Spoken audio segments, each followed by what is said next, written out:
Live with studios in Midland and Odessa, you're watching CBS7 First Alert News at 9 on the One thing we always CW tell West people Texas. across the state is to remind everyone just to be alert. We need everyone to be alert as they're driving through school zones. Pay attention and make sure you allow enough time as you go to school, because there will be more traffic the first couple of weeks of school. It's almost time to head back to school. Coming up in just a few minutes, safety tips to keep you and your child safe on the roads. Plus, how a local church prepped kids for the first day. That's all coming up on CBS7 News at 9. Good evening. Thanks for joining us for CBS7 News on the CW, and thanks for joining us live on the CBS7 YouTube. I'm Alexandra Macia, and we start tonight with developing news.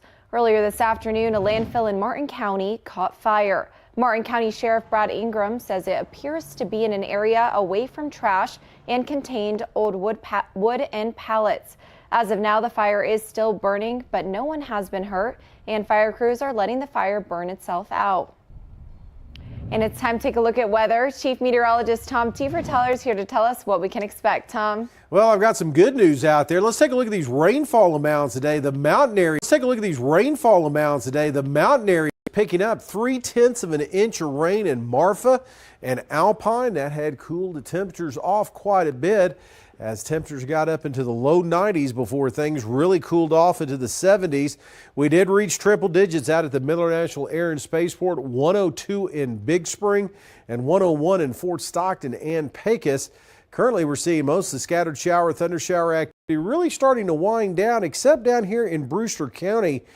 South on U.S. Highways 385, 118, we're seeing scattered showers and thunderstorms down near Elephant Mountain, down towards Big Bend National Park at the present time, but things should start to calm down as we're still dealing with some of those clouds out there, but temperatures very nice in the mountain areas, the higher elevations, only into the 70s right now, as everybody else really warming up into the 90s still here at 9 o'clock. And we are seeing some gusty winds in the vicinity of some of these thunder showers earlier.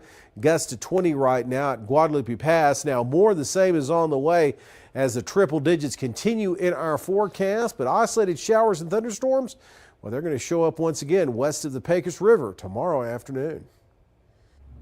Thanks, Tom. Tracking crime, the Odessa police need your help in finding a package thief. According to a release from OPD, this man is suspected of stealing a package from a residence located on Old Lampasas Trail.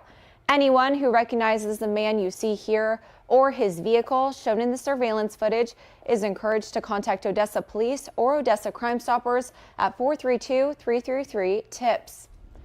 And OPD is also getting the word out about a trailer theft. It happened at Sparklight, located at 4701 East 52nd Street. Investigation revealed that two unknown men cut the fence and stole a $10,000 utility trailer.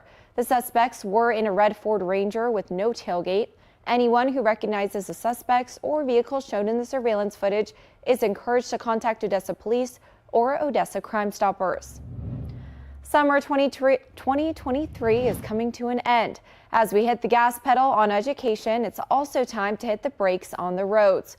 According to TxDOT, last year, there was 746 accidents inside school zones across Texas and 2,305 accidents with school buses. With these alarming numbers, TxDOT and local law enforcement are working hard on making sure drivers and students stay safe this school year, since there will be new kids starting school, new bus drivers, and newly licensed students on the roads. Law enforcement agencies are working to make everyone's drive to school easy. But there will be units that will be working in the school zones to help with traffic enforcement. And once again, if you're driving through a school zone, put the cell phone down. Just have it in your hand looking at it is a violation of law. Some helpful tips both MPD and TxDOT suggest are leave a little early, use a sidewalk and crosswalk if you walk or ride a bike to school, and to make contact with the driver, respect school bus signs. A fresh haircut always boosts your confidence. This morning at the Holy Redeemer's Church, kids were able to get a new cut in time for school to start soon. But that's not all that they were given. Parents and children also received a new backpack and some school supplies. The Odessa Police Department was also there to do fingerprinting and give out stuffed animals, and the Ector County Health Department gave the necessary vaccines for school. Over 100 people showed up for the event, and it allowed them to get the vaccines ahead of the first day of school when there may have been a delay otherwise. Well, I see that all of them are excited to get a free haircut, a free backpack, even the shots. That's really something good now because they're here to get immunization. Some of them are going to junior high and they can't get a hold of their doctors or something, and they're trying to get the shot, and they're trying to get them to school. So any little bit that we help, it's awesome. This event happens every year before school starts, and it helps families get the year started off the right way with the help of almost 30 volunteers. The Permian Basin animal advocates have been getting a lot of questions on social media about helping foster the animals they rescue. The PBAA is so overwhelmed they can't save animals from the shelters unless they have fosters available to help out. The need is just, it's unfathomable.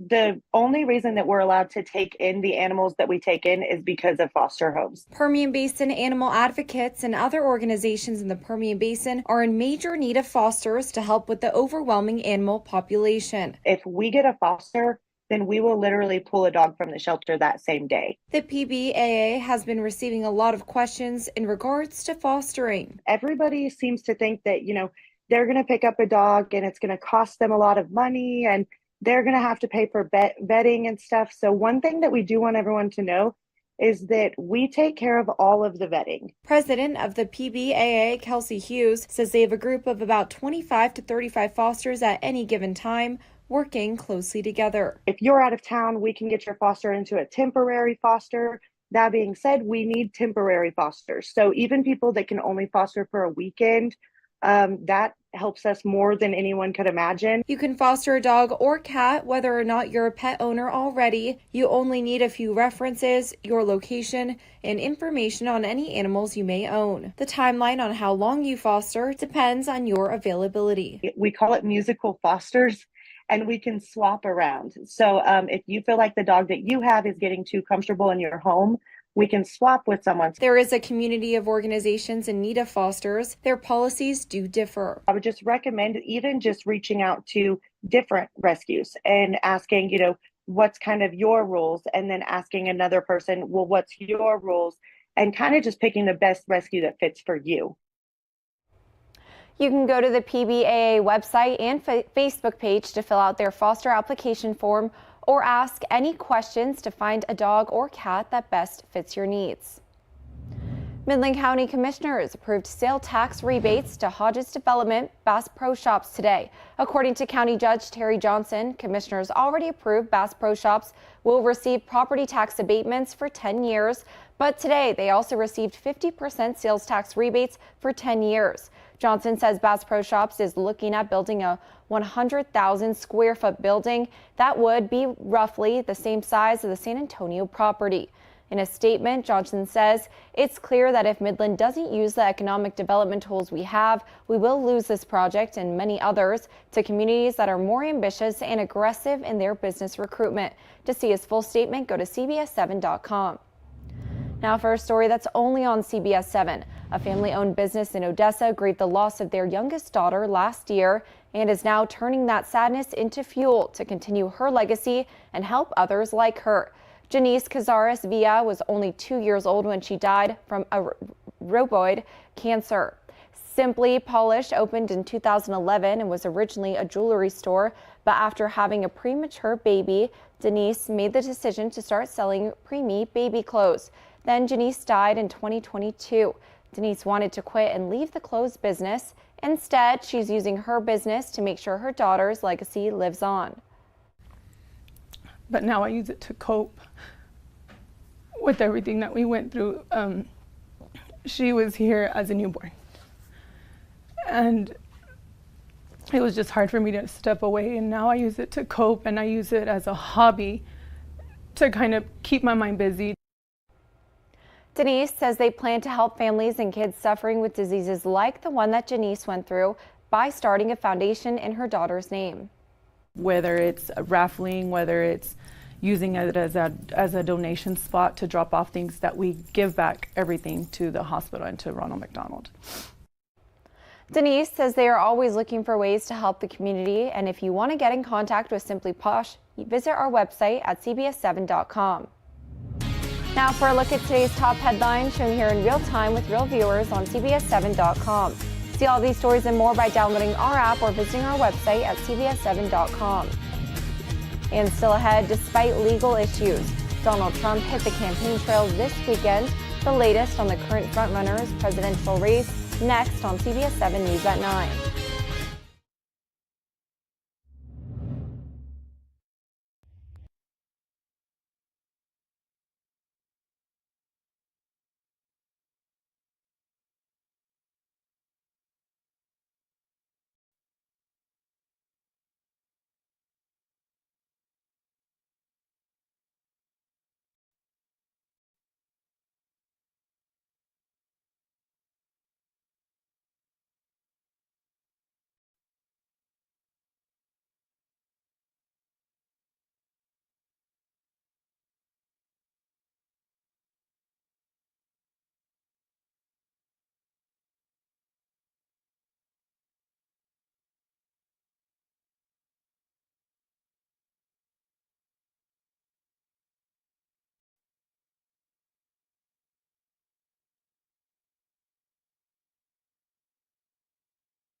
CBS News has learned a political action committee that supports former President Trump has spent more than $40 million on legal expenses for Trump and his aides. And a new legal defense fund has been set up to raise money for his associates.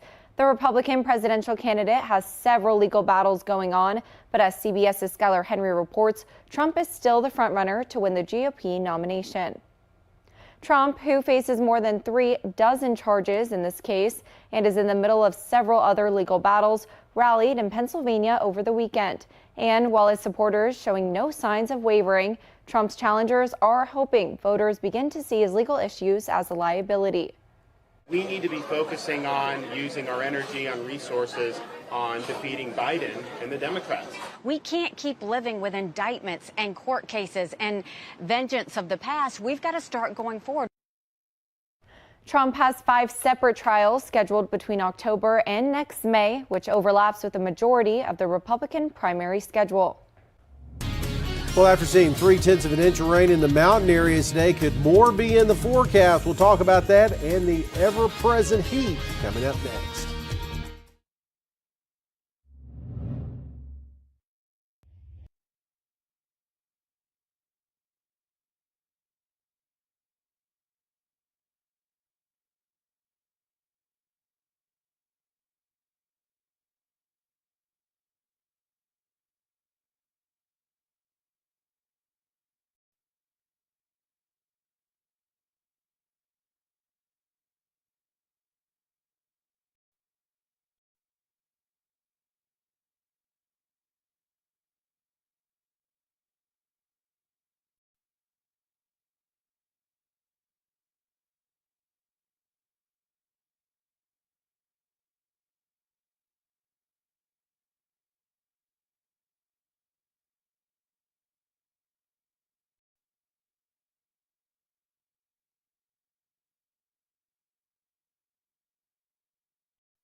Now, from the CBS7 First Alert Weather Center, here's Chief Meteorologist Tom Tiefertiller.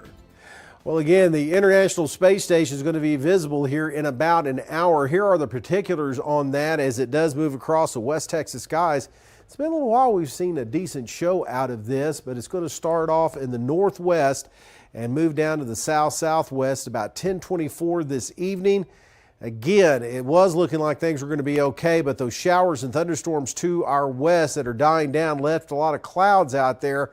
So we might be dealing with some of that. There's a good view of it on our live iCam in Fort Stockton as the showers and thunderstorms starting to wind down now. But look what it did to temperatures. And again, 0.3 of an inch of rain around Marfa and Alpine. Mid-70s right now. It's 87 in Fort Stockton, but we're still into the lower 90s across the Permian Basin over towards Big Spring. Now here's a look at the radar. Still dealing with some scattered showers, thunder showers down towards the Big Bend area between Alpine and Persimmon Gap this evening, but it looks like everything should really be winding down by 10 o'clock. But again, we got a lot of leftover clouds, so that may mess up the ISS viewing as things got going rain-wise into the mountains of West Texas. Still under the influence of high pressure. That's not going anywhere anytime soon, but it's kind of shifted a little bit further off to the east and taking some of the heat with it. So it's allowed for a little disturbance, a little bit of moisture to move in west of the Pecos into south central New Mexico, and that's where we've seen the showers and thunder showers today as temperatures in West Texas, not too bad in comparison to the 106 in Del Rio, 103 in San Antonio. Even along the Texas Gulf Coast, temperatures in a triple-digit territory. Heat index values are what it feels like or felt like above 110 degrees today. Now, most of the showers, thunder showers done by midnight into the mountain areas as we're going to see a pretty quiet evening and mostly sunny skies for tomorrow before the isolated showers and thunderstorms pop up from the mountain areas. Getting a little bit closer in across portions of southeast New Mexico, but not making it into the Permian Basin. So tonight, again, we do have a few clouds out there to deal with as temperatures will drop down mid to upper 70s overnight tonight, triple digits tomorrow. And we will be looking at those temperatures staying rather hot, 100 plus for the rest of the week and into the weekend. Still ahead, it's that time of year again. The CBS7 sports team met with the Monahans Lobos and the Crane Golden Cranes football teams. Your pigskin previews next on CBS7 News at 9.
Now it's time for Pigskin Preview. High school football season is here, and that means it's time for the CBS7 Pigskin Preview, where we travel across West Texas and find out what you need to know about the area football teams. The Monahans Lobos made the deepest playoff run of any team from our area last season, so that was my first stop for midnight practice. They enjoy doing it, so we keep doing it. Like, it's as simple as that. That's what the players want, and they rarely get to tell me what they want, right? So this is one of those cases where we say, sure, let's do it. And the Lobos have earned a few simple pleasures. Monahans is coming off its best season in over a decade that saw the Lobos play for the regional championship. When you look back at it, you know, you're mired in a 0-3 start, right? Everybody's grumpy, not having much fun. And then we won 10 in a row, and you know, you look up and you're in the fourth round of the playoffs playing in December, and it was really special for us, and I was glad to see those guys be able to do that. Quarterback Chino Navarrete scored 43 touchdowns to lead that magical run. He's back for his fourth year as the starter. Man, it's been a blessing to be able to play this long and just be able to play with a bunch of different friends and a bunch of different teams. So it's great to have someone like Chino on the team. He's a great leader. He keeps us rallied up, and he's good. You never know where he's gonna go, but he does what he can back there. He takes care of us, and we do our best to take care of him. Monahans brings back a deep receiver group, and junior Nathan Marquez already has 27 starts on the offensive line. You know, honestly, offensively, we could come out and run all the stuff we ran last year, right now, without installing it. We got the right guys. We just got to build the chemistry back up. I think all of our wide receivers are tough. Nathan Wessels, Ben Cordova, our wide, David Crosco, and then the H's is Malachi and AJ. I think we'll be good. On defense, fast sideline-to-sideline linebackers lead the way. Right now, we're at a level to where we can start where we left off last year. Coach Stow says this team had the best offseason in his 5 years here. We do want to go 10-0. You know, we want to win a district championship. We want to win playoff games. Obviously, we want to play in December again, and hopefully farther than that. But, you know, we don't, like tonight, we won't focus on that. We'll focus on us and how good we can be and being better one rep at a time. Now, Jair, the experts have picked Monahans to win that district again. Speaking of that, you went out this morning and talked with one of the most consistent winners in our area. Now, that's right, Jacob. The Golden Cranes, they have been undefeated in district play over the past 3 seasons. But folks, if they want to keep undefeated, this year they'll have to do it with some slight changes in personnel. We just want to be the best we can and just go rounds deep in the playoffs and win another district championship. If you don't know, you should know. This is Crane quarterback Tyson Brents. Since Keaton Cena graduated, Brents is most likely going to take the reins of the Golden Crane offense. A little different style than Keaton, but you know, I think he's going to be effective. You know, he had a good year on the JV, and we expect big things out of him. I feel very good about Tyson. He's looking real good for it being the first day. We've gotten a lot of plays down. We just got together and like practiced a lot. 7-on-7, we just got a little quick connection. I mean, I think he'll just have to trust me with the handoffs, and then that's pretty much it. And besides Larson, who will be the other weapons on the Golden Crane offense? We have Kevin Inigas tight end. We have Joel, he's a strong hitter. I think he'll be good at fullback. We have Carlos Garcia, he's great. Angel Reyes, and Lucas Bernard. And on the other side of the ball, who will spearhead the Golden Crane defense that held their opponents scoreless in 4 straight games last season? Joel Hernandez is our middle linebacker. He's back. You know, I thought he had a really good season last year. Ivan Martinez, he's a D-line for us. He was a starter last year. Our secondary, we got a lot of kids back in our secondary, and I think our secondary is going to be pretty good. We will have more pigskin previews every weeknight leading up to week 1 of the season. Tomorrow, we'll feature the Greenwood Rangers and the Grand Falls Royalty Cowboys. Stick around, we've got more after this quick break.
More than 100 hot air balloons took the skies in Indianola, Iowa on Sunday as part of the National Balloon Classic. The day included a competition in which hot air balloons pilots try to drop bean bags the closest to targets. The 9-day classic started Friday, but the balloons were grounded Saturday night due to high winds.